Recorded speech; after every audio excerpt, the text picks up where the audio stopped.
Baiklah, video kali ini saya akan ceritakan kisah seram pusaka rumah atok. Tunggu selepas ini. Assalamualaikum warahmatullahi wabarakatuh dan salam sejahtera. Selamat datang ke channel Ali Bosku. Baiklah, channel ini banyak menyediakan video-video yang menarik, jadi jangan lupa untuk subscribe dan tekan butang loceng untuk update video-video yang terbaru. Jadi guys, kisah seram kali ini saya ingin ceritakan satu kisah seram yang dikongsikan oleh seorang pengguna Facebook mengenai rumah pusaka atoknya. Dan kisah ini menurut pengguna Facebook tersebut, ia adalah kisah benar. So, jom dengar cerita ini. Kisahnya bermula apabila seorang wanita yang bernama Cempaka, dia menceritakan ayah dia mengarahkan dia dan adik-beradik dia dan termasuk sepupu dia untuk pergi ke rumah pusaka atoknya yang sudah lama ditinggalkan setelah atoknya meninggal dunia. Lebih kurang 5 tahun lah atoknya meninggal dunia. Jadi rumah tersebut terbiar. Rumah tersebut terbiar dan rumah tersebut terletak di kawasan kampung. Dan oleh kerana rumah tersebut lama sudah terbiar, jadi ayahnya berniat untuk membersihkan rumah-rumah tersebut. Rumah tersebutlah, rumah pusaka tersebut. Dan memandangkan anak-anak mereka pun sudah dewasa remaja, jadi ayah dia mengarahkan anak-anak dia untuk membersihkan rumah tersebut. Rumah pusaka atoknya itu agak jauh juga. Kalau dari tempat tinggal si Cempaka ni mengambil masa 1,5 jam juga, untuk sampai ke rumah pusaka atok tersebut. Jadi mereka adik-beradik dan sepupunya pun bersetuju untuk membersihkan rumah tersebut. Tapi ayah dia cakap ayahnya hanya sempat menghantar sajalah mereka ke sana. Kemudian ayahnya ada urusan sekejap. Jadi mereka adik-beradik dan sepupu sajalah yang membersihkan rumah tersebut. Jadi mereka tidak ada masalah sebab mereka pun sudah lama tidak balik ke kampung, memandangkan mereka sudah dewasa dan atok mereka pun sudah meninggal dunia. Bertolaklah mereka pergi ke kampung tersebut dan ayahnya pun meninggalkan mereka saja dan ayahnya pulang semula ke bandar lah, kawasan bandar. Rumah tu memang rumah kayu besar, rumah kampung lah, dan dikelilingi kebun. Dan rumah kampung ni dia hanya rumah macam tunggal lah, dia sendiri. Dan jiran pun memang agak jauh lah. Dan rumah atok si Cempaka ni memang luas. Dia ada rumah begini dan di belakangnya ada kebun. Sebelum mereka masuk rumah, beberapa orang adik-beradiknya pergi membeli barang-barang untuk bekalan makanan mereka lah di kedai. Ada kedai Cina, tapi memang kedai itu memang adalah kedai legend lah di kampung tu, kedai Cina tu. Jadi mereka pun pergi ke kedai tersebut dan apek tu pun nak cakap, ayah sudah lama tidak nampak kamu, tidak balik kampung semenjak atuk kamu meninggal. Lu pergi, kamu datang sini untuk apa? Dia cakap, dorang ceritakanlah yang dorang mau ingin membersihkan rumah atoknya. Toke kedai tu bercakap, dia cakap, kalau kamu masuk rumah itu kamu kena baca doa mah. Dia cakap sebab itu rumah lama tinggal bahaya mah. Dia cakap itu banyak ada benda lain sudah mungkin tinggal. Itu nasihat daripada apek tu lah. Tapi dorang tidak hirau sangat lah. Ya memanglah mana-mana rumah kalau kita tinggalkan lebih daripada 40 hari, memang bukan manusia yang tinggal lah, akan ada benda lain. Tapi kalau kita baca doa, niat kita baik, tidak akan diganggu lah. Jadi selepas mereka beli barang makanan, mereka pun pergilah ke rumah atok mereka. Memang kotor sudahlah, berdaun, berhabuk. Kalau di keliling rumah tu memang semak, memang banyak rumput-rumput, pokok, ranting-ranting kayu, memang banyak yang perlu dibersihkan. Jadi mereka sampai sekitar tengah hari. Selepas beli barang daripada kedai apek tu, mereka pun pergi masuk. Jadi semasa diorang buka pintu tu. Okey, dong buka. Assalamualaikum. Dong buka. Tiba-tiba ada satu angin yang dong pun yang astagfirullahalazim, dia cakap. Angin dari mana ni dong cakap kan? Tapi dong berfikiran positif lah, mungkin itu angin daripada dalam ke angin kan keluar. Jadi mereka pun angkat beg masuk ke dalam. Jadi mereka agikan tugas, ada yang bersihkan kawasan rumah, ruang tamu, bilik, dapur dan halaman rumah. Dorang agikan tugas. Dan ada juga yang sediakan untuk makan tengah hari. Jadi mereka pun bertungkus lumus lah, oleh kerana mereka sudah besar, remaja dah kan. Memang tidak ada masalah lah. Dan mereka pun ada 9 orang, termasuk adik-beradik dan sepupunya ada 9 orang dorang. Mereka bagi tugas. Lebih kurang sampai selepas masuk waktu asar, mereka pun selesai. Okey, selesai untuk membersihkan rumah. Memang tidaklah terlalu bekerja keras sangat dorang, sebab kotor pun tidaklah terlalu kotor, cuma habuk. Dan mereka tukarkan langsir. Okey, semua lah orang tukarkan. Okey, sarung bantal orang tukarkan. Okey, orang buang habuk-habuk, daun-daun kering orang kumpul, orang bakar lah. Dan yang lelaki banyak tebas rumput lah agar nampak halaman rumah tu lebih bersih. Jadi sampai asar, sebelum asar tu mereka sempat makan bersama-sama. Kemudian mereka solat jamak lah. Oleh kerana mereka dari kawasan bandar dan menuju ke kampung memang jauh. Jadi kalau dalam Islam, kalau lebih daripada 2 marhalah boleh jamak dan solat.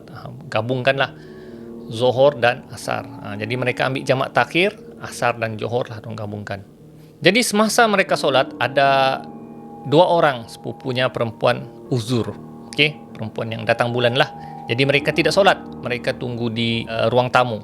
Jadi mereka pun solat di satu bilik lah. Bilik itu memang untuk solat. Jadi mereka pun solat lah. Jadi ketika mereka solat, Allahu Akbar. Ketika mereka solat, mereka terdengar seperti ada kanak-kanak yang berlari di luar.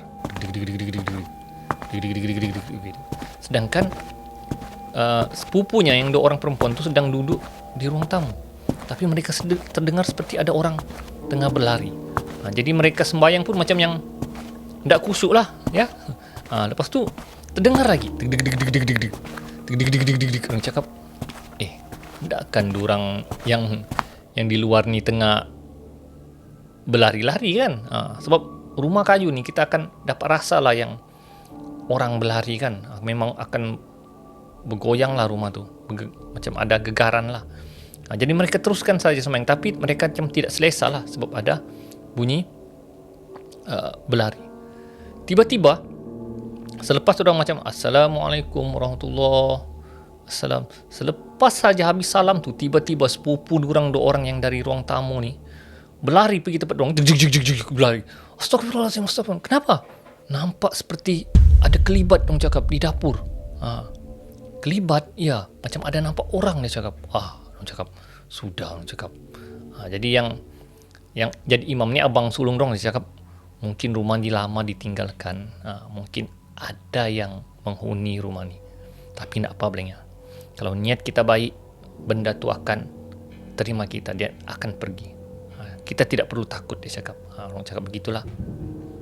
Jadi diorang pun buat tidak tahulah. Jadi petang tu mereka beriadalah, main badminton di luar rumah. Yang perempuan sambil hirup minuman, makan kuih-kuih, sementara menunggu pada waktu maghrib. Jadi sementara mereka berehat-rehat sebelum menunggu waktu maghrib, tiba-tiba datang tetamu ke rumah mereka, iaitu Tok Imam dan Tok Ketua Kampung lah datang ke rumah mereka. Okey, sebab Tok Imam dan Ketua Kampung heran lah, kenapa tiba-tiba pula ada datang ke rumah arwah Tok dorang kan. Jadi dorang mau tengok lah siapa yang datang. Jadi Assalamualaikum Ketua Kampung. Jadi abang sulung pun, Tok Imam, Tok Kampung, Tok Ketua naiklah. Dorang pun naiklah. Dia cakap, lama kamu tak datang ke ke rumah atok kamu ni. Lama betul ni, dia cakap. Sampai berhabuk-habuk. Dorang ceritakanlah.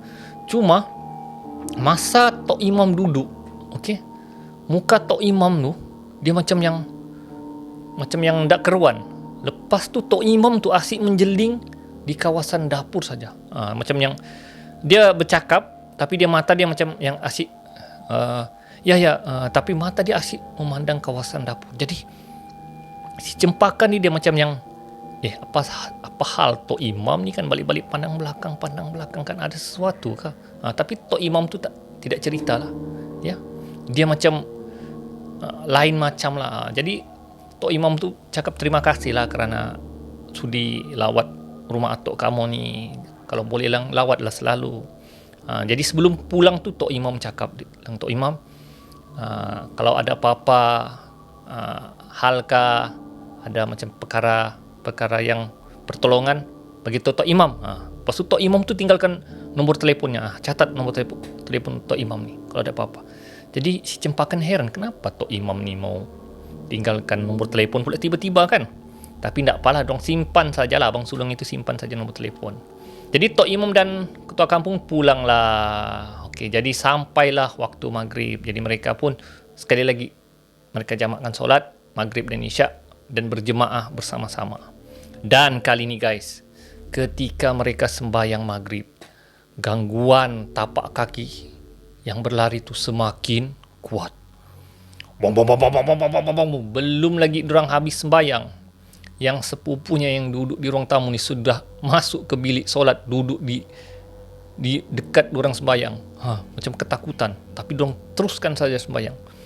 Tiba-tiba abangnya yang tengah solat tu, masa baca Al-Fatihah macam ni, ghairil maghdubi alai, terstop. Dorang pun yang kenapa abang terstop ni kan? Tapi dong firasat dorang mungkin abang ni sedih kali kan, teringat akan atuk. Mungkinlah dorang rasa. Tapi abangnya kuatkan juga semangat untuk baca ghairil maghdubi alaihim waladdallin. Tapi suara tapak kaki di luar semakin kuat berlari. Dorang lah, abangnya cakap dalam hati dorang, ini bukan manusia sudah ni. Semakin berdebar, solat dorang sudah tidak khusyuk. Jadi abangnya ni sampai masa solat baca ayat kursi kuat-kuat, ya, kuat-kuat. Sampailah salam yang terakhir. Ketika orang yang Assalamualaikum warahmatullahi, masa salam yang kedua Assalamualaikum warahmatullahi, tiba-tiba ada satu suara kedengaran. Keluar dari rumah ini. Keluar dari rumah ini. Semua dorang yang dalam bilik sembahyang tengah berkumpul tu, termasuk yang dua orang sepupu tu, terkejut, tutup telinga. Abang ibu ni, Astagfirullahaladzim, suara siapa tu? Sabar. Dengar, ini penunggu rumah ni, dia cakap. Jangan takut. Dengar, dia suruh yang sepupunya yang lain untuk azan di setiap penjuru rumah tersebut. Okey? Jadi semua dorang yang lelaki azan di 4 penjuru rumah tersebut. Ada rumah tu segi 4, jadi 4 penjuru rumah tersebut dorang azan malam itu juga. Jadi ketika mereka azan serentak, Allahu Akbar, Allah, belum sempat habis Allahu Akbar, pop, elektrik mati. Dorang cakap, Astagfirullahaladzim, apa sudah berlaku ni, dorang cakap. Tapi dorang teruskan saja azan. Asyhadu an la ilaha, sampai habislah. La ilaha illallah. Elektrik hidup semula. Dorang yang macam yang macam tak sedap hati sudah. Si Cempaka ni pun yang daripada gembira tinggal di rumah tu, jadi macam yang bolehkah balik malam ni.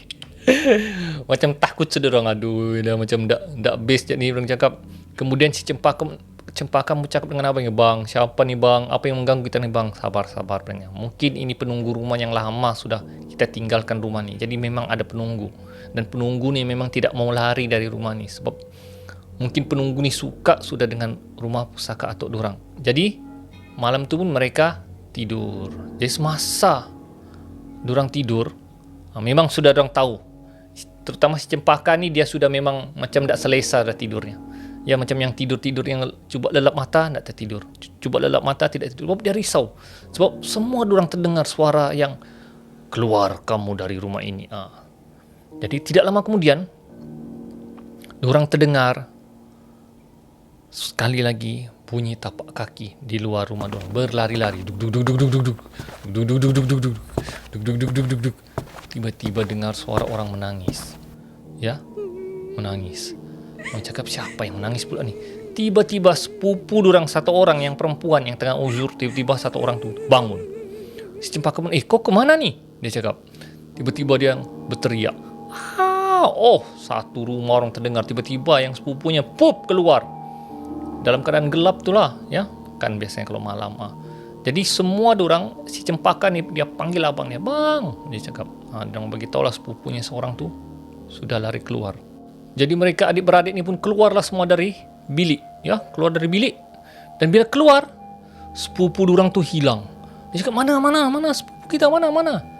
Entah, dia tadi keluar, tapi dia hilang ke mana, tak tahu. Tapi dong tengok, dong cari keliling dalam rumah tidak ada.